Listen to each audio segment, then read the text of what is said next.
Allô les amis, j'espère que vous allez bien et aujourd'hui nous nous retrouvons pour l'épisode 7 d'À la découverte de l'étrange où nous allons parler du Chupacabra. J'espère que je l'ai bien prononcé. Une nouvelle légende urbaine palpitante. Est-ce que ce sera paranormal, mais est-ce que ce sera horreur? C'est dans cette vidéo qu'on va essayer de tout savoir. Je t'invite aussi d'aller regarder les réseaux sociaux de la chaîne qui sont en description, de liker et de partager parce que ça aide à référencer la chaîne, mais aussi le travail que je fais et ça peut plaire à plein d'autres personnes. Aussi, je t'invite à t'abonner et ne pas oublier surtout d'activer la petite cloche, ce qui va te permettre d'être notifié à chaque fois que je posterai une nouvelle vidéo. Et nous, place à la vidéo. Allez, c'est parti.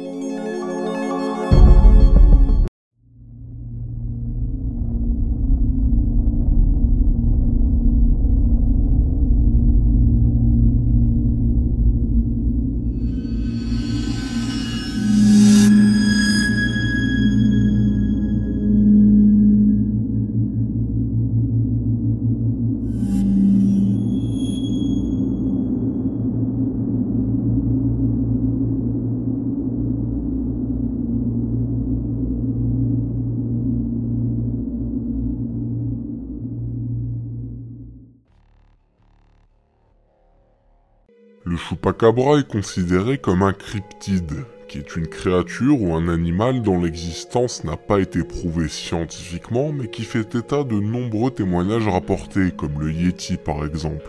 La créature est également appelée Chupacabras, et son nom signifie littéralement « suceur de chèvre ». La description la plus courante du Chupacabra est celle d'une créature bipède ressemblant à un reptile, à la peau tannée ou écailleuse de couleur verte et grise, avec de grandes épines le long du dos, mesurant entre 1 mètre et 1,20 m et se déplaçant de façon similaire à un kangourou. Il aurait les yeux rouges, de longues griffes acérées et serait dépourvu de canines.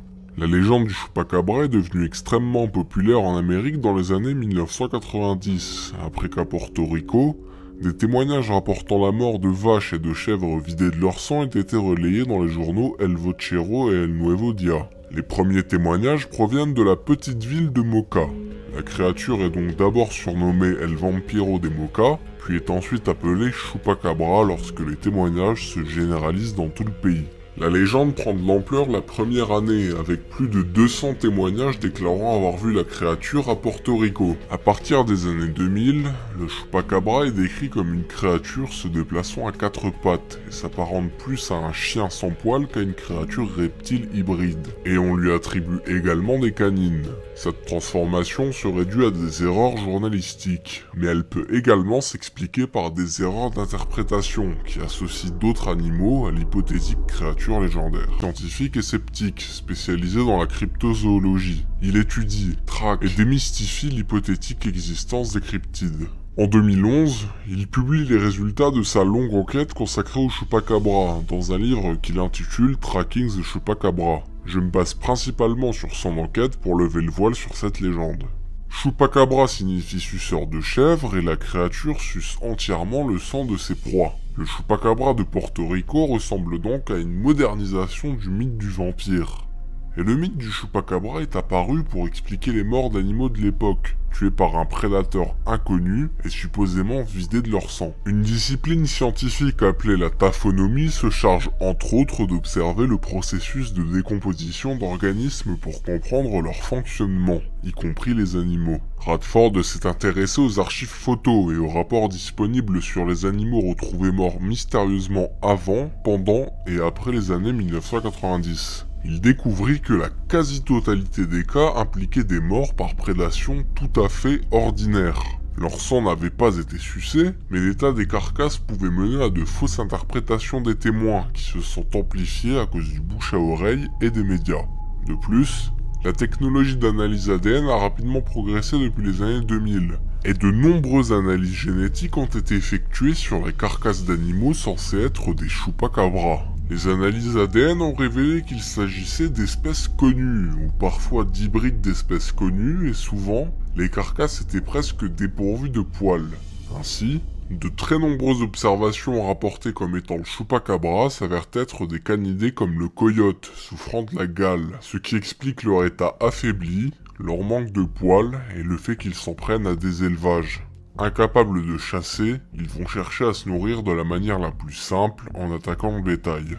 Le chupacabra des années 2000 est donc confondu tour à tour avec un chien, un loup ou un coyote souffrant de la gale. Rajoutons à ça une centaine d'articles sensationnalistes qui en rajoutent volontairement des couches pour bien alimenter la rumeur et nous avons une légende bien rodée. Pour ajouter de l'eau à son moulin, Radford précise que de toute façon, un canidé ne peut physiologiquement pas sucer le sang d'un animal à partir d'une blessure. Le chupacabra ne serait donc pas un canidé. D'accord, mais alors, qu'en est-il du chupacabra bipède à l'origine du mythe? Radford a interviewé le premier témoin oculaire du chupacabra, Madeline Tolentino. C'est à partir d'elle que la légende prit vie et se répandit par la suite.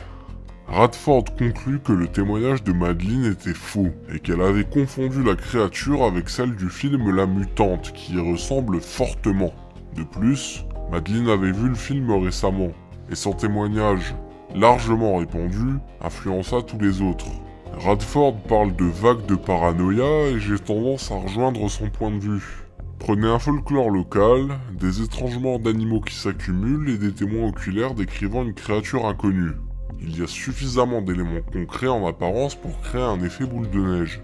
Voilà les amis, nous arrivons à la fin de cette vidéo. J'espère qu'elle vous a plu et que vous avez pu franchement savoir un peu plus de choses sur le chupacabra.